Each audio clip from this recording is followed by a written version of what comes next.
Good morning, guys. So recently I had a conversation with another young woman, um, and the topic that came about was how black women are taught to unintentionally be gold diggers. Of course, we stood on opposing sides of that, and the first thing that she said to me, which was a very valid argument, is that women of all cultures are taught to be with the most successful man. And it's very true. However, African American ideals in 2017 have kind of warped uh, where that comes from and what exactly it means to have success. Now, I'm not saying that, all women aren't taught these ideals, but of course, as I stated to her, I'm a black woman, so I'm concerned with black circumstances. I'm concerned with our issues primarily. So most of the times the things I'm going to discuss is going to be about black people.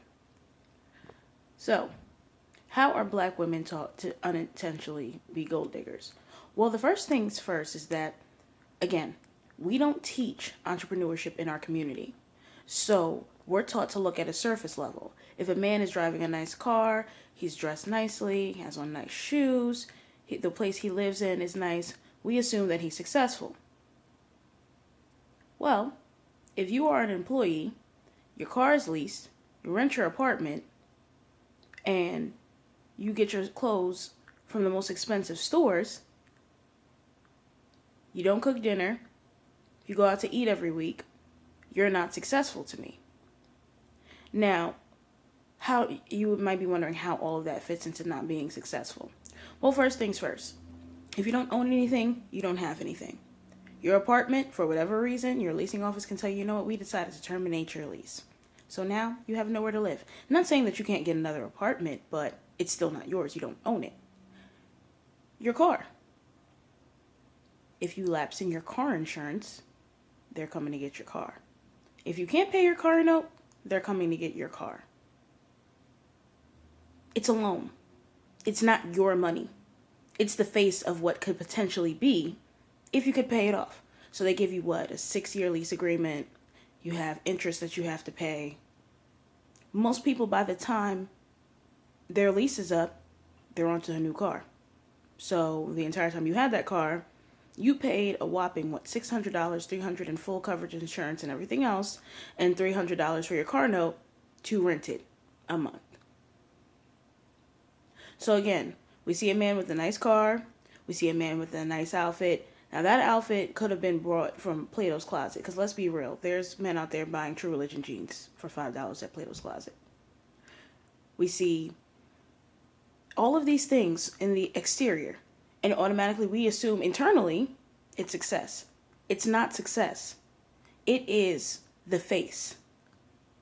So then when you get in a relationship with these men, you can't figure out why they can't be faithful to you. Why there's so many women, why they always want to play games, why they don't want to settle down. Because you fell in love with the potential of what you thought was and not what really is. So, I say again, black women are taught to be gold diggers.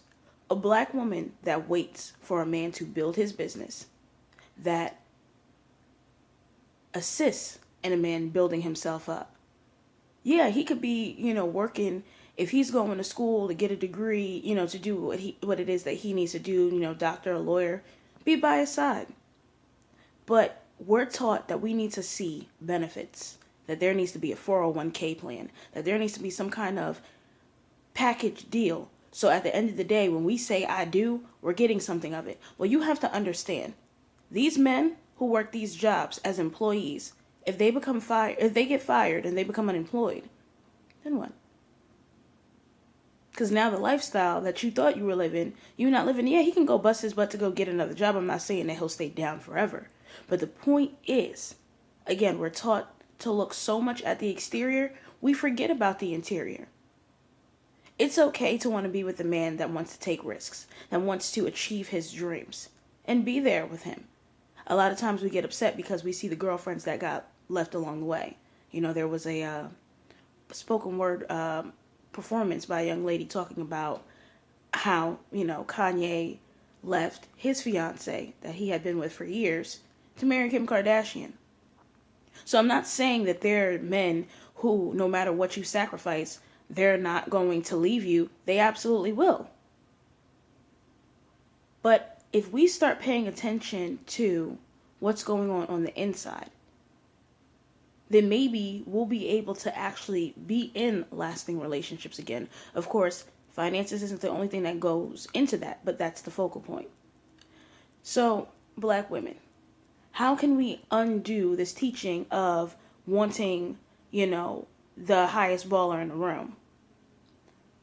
Well, you have your own. Now, when you are able to maintain your own, and I'm not talking about you, I'm not talking about a financed car. I'm not talking about you leasing an apartment. I'm talking about building your own business, brand, whatever it may be. You being completely independent from your parents. I'm talking about not on any car insurance policies, health insurance policies, but can really and truly do it by yourself. You're able to see who truly has it and who's putting on a facade. And then when you sit down with these men and you hear where their mind is, the questions that they ask you, the things that they are looking for, what's important to them. If the thing that's the most important to them is having the latest, they're not successful men. They're going to do what they need to do to be able to front for whoever is watching.